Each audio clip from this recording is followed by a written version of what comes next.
Welcome to another Be Wise podcast. I'm your host, Chris Wright. This is where we talk politics, news, sports, and entertainment, and some social media. So, Barack Obama appeared. It was a sighting.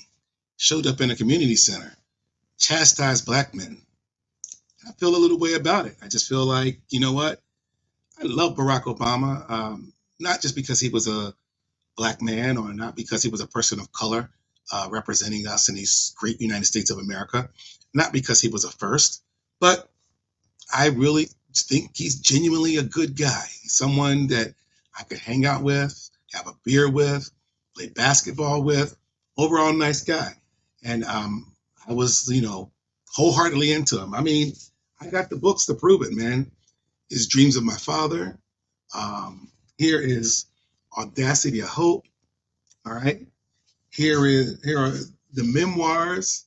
So yeah, me and Barack, we go back. All right. So I just wanted to let you know that I'm not somebody who just likes him for a reason. I've read all the words, followed his story, and this move of him coming out chastising black men seems like a desperate move. I don't even know how much he really believes in Kamala Harris. Is he that much tied into the Democratic Party? Is he really running the show? What's going on? Like, why would you do that? I think that, Roland Martin, in a video I'm going to show you, wrong message, wrong tone, just wrong. So I don't know what happened with Barry. I don't know why he would make this move. I think it was a detriment to Kamala more than it will help her. And it's just something that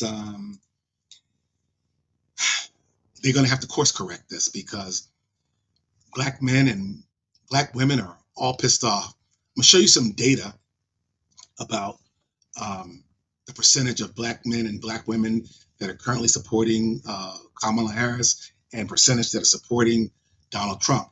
And you're going to be, quite surprised.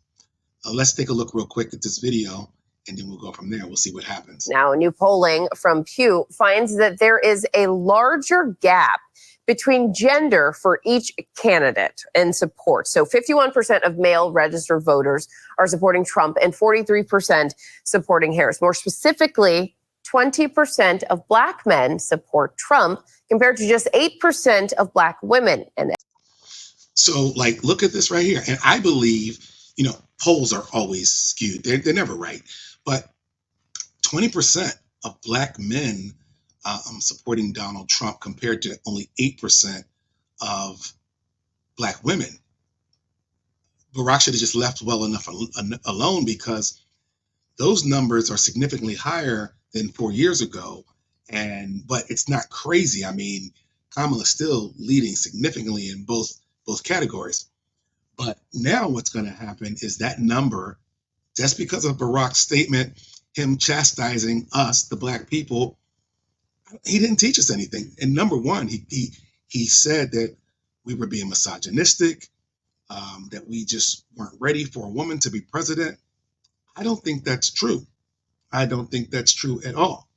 There are many people, mostly on the conservative side, that don't believe that a world superpower should be run by a woman. That might seem misogynistic to you. I know a lot of liberals out there would shout to the rooftops that a woman is ready to run America. But what kind of woman? That's the question. What kind of woman? A Tulsi Gabbard? Like, when I think of women leaders, I think of Margaret Thatcher. I think of Queen Elizabeth. I forgot the president of Germany, but these were really stoic, strong women. I've never even seen them laugh. You know what I mean? It's almost like they felt that they had this attitude that I can't smile because the men won't take me seriously. Well, Kamala Harris has been seen to be laughing a lot, joking a lot. And yeah, we want people to be their authentic selves, but at the same time, if it's not going to be a man running the country, I think that a lot of people want strong, stoic women like a Tulsi Gabbard. Even maybe a Liz Cheney might, one day run for president. I don't know. But anyway, just looking at these numbers right here, 20%, 8%. that's pretty good compared to the numbers in the past for Donald Trump. I do think that, excuse me, my phone's buzzing. I do think that those numbers will rise for Trump and the numbers for Harris will go down just because of the way they're playing the game. So let's watch a little bit more of this. As each candidate pulls out all the stops to get support. Recently, former President Barack Obama hit the trail for Harris, directly reaching out to Black men. Listen to this. To have someone who has consistently shown disregard, not just for the communities, but for you as a person. And you're thinking about sitting out, and you're coming up with all kinds of reasons and excuses. I've got a problem with that. All right. So I want to bring in journalist. So, yeah, I mean, I just felt like Daddy Barack came in and spanked us on the ass and was like, how dare you even think about voting for this man who's never thought about you or cared about you or given a damn about you. He almost feels like his daddy spot's going to be taken over by Donald Trump. Talk about the messaging. And before we get to Roland Martin, because he's going to talk about this, he's going to, believe it or not, he's going to agree with what I'm saying. But then he's going to go down another path that I don't agree with. Anyway, Kamala Harris, she's been on the Breakfast Club. Now, all these shows that she's going on, mostly Black urban city radio podcasts, YouTubers. She's going on these shows not to attract Black women. She figured I got them locked up. I'm not worried about the Black women. But I need to go on these shows because Black men primarily listen to hip hop. So I need to go where hip hop is. So she went on the Breakfast Club. She called Kai Cenat, who's a big YouTuber. He said, no, I don't want any part of politics on my show. So he didn't allow her to come on. Now she's gone on the Shade Room. I don't know if you know about this. And what is she going? It Is What It Is with Cam and Mace. I don't know. But if she hasn't gone on It Is What It Is yet, she's probably heading in that direction. Did she go on Drink Champs? I wouldn't be surprised if she doesn't hit all these hip hop shows in the next coming time. If she's already been on them, I'll have to look and research. I should have done that first. But this is what she's doing. So she appeared on the Shade Room. I don't know if you guys know what the Shade Room is, but it's a messy, gossipy type Black TMZ where they look for the dirt on people, and it's just messy. Why would a presidential candidate go on that show? Because you're there, Black people. They know this is the platform that you watch and listen to. I've never watched the Shade Room in my life.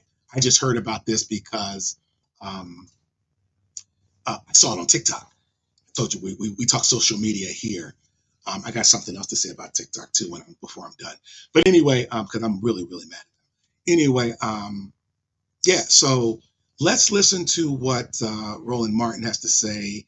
And it's something funny here too. Check it out. Roland Martin, host of Roland Martin Unfiltered. Roland, thank you so much for coming on with me today to talk about this.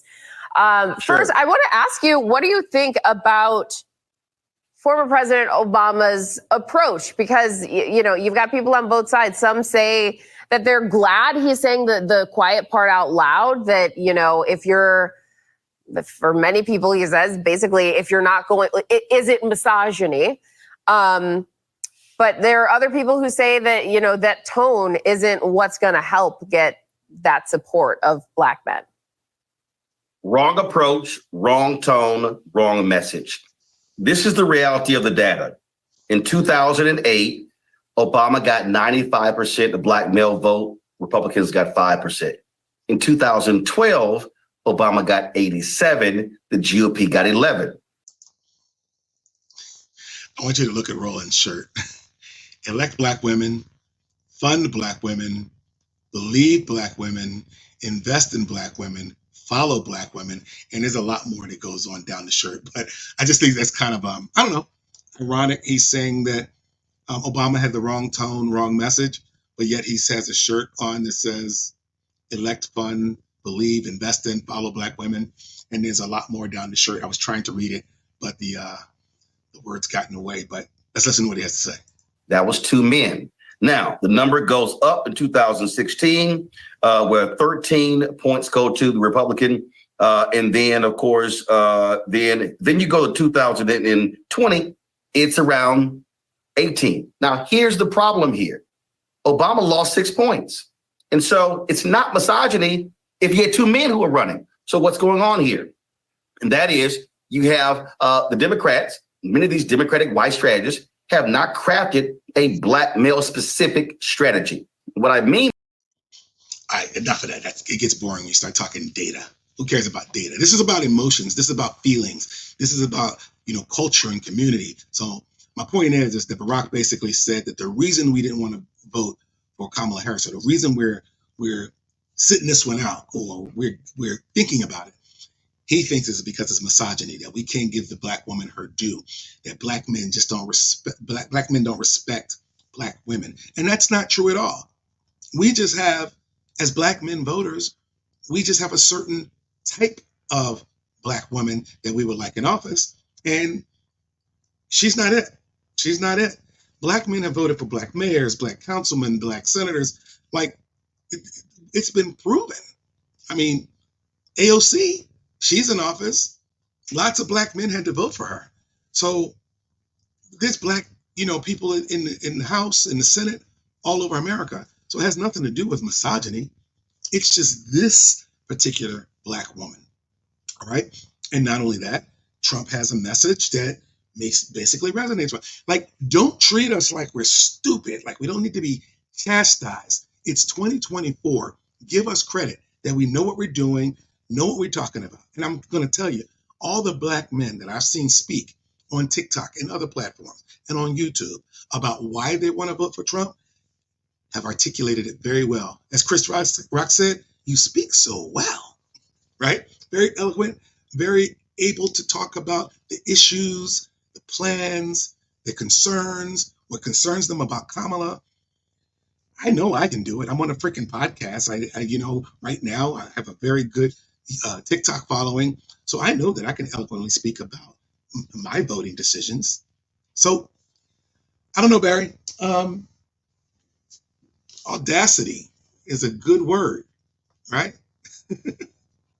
Kind of ironic that audacity is a good word. And then the other book, Dreams of My Father. Where's that? See that? I can't because of the light. But I feel like you're trying to be my daddy. You're trying to teach me and other Black men how we should be voting. I don't know. Tell me what y'all think in the comments. Bad move on Barack. We'll just have to see what happens, because that wasn't it. That was not it. Peace.